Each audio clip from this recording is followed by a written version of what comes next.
नमस्कार दोस्तों, स्वागत है एक नए वीडियो में। आज हम लोग बात करने वाले हैं कंजर्वेटिव फोर्स और सेंट्रल फोर्स के बारे में। तो क्योंकि चार्ज जो फोर्स क्रिएट करता है वो एक कंजर्वेटिव फोर्स होता है और सेंट्रल फोर्स होता है। तो समझते हैं ये दोनों फोर्स का मतलब क्या होता है।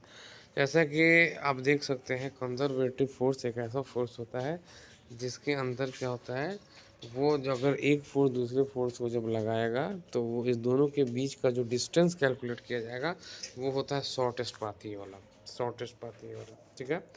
तो शॉर्टेस्ट पाथ पे जो फोर्स लगता है उस फोर्स को हम लोग बोलते हैं कंजर्वेटिव फोर्स। मगर यहाँ याद रखिएगा, हमेशा एक फोर्स दूसरे फोर्स पे जो एक्सर्ट करता है तो उस दोनों के बीच में जो डिस्टेंस होता है उस डिस्टेंस को हम लोग लेंगे यहाँ पे।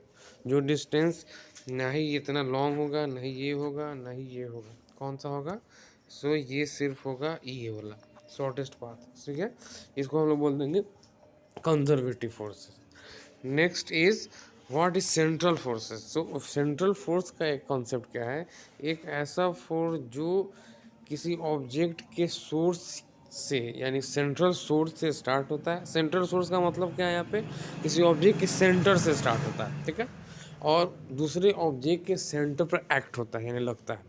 तो इस दोनों को हम लोग एक साथ क्या कहेंगे, central forces. Central force which start from the centre and and at the centre of another object.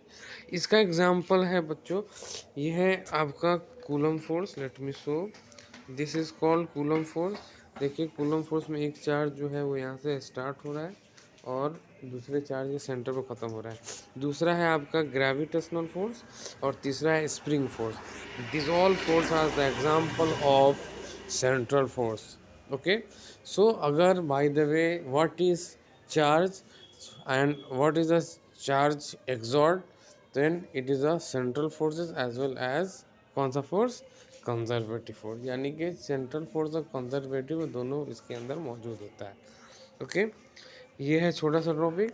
हम लोग अगले वीडियो में नेक्स्ट टॉपिक लेकर आएंगे। तब तक के लिए धन्यवाद।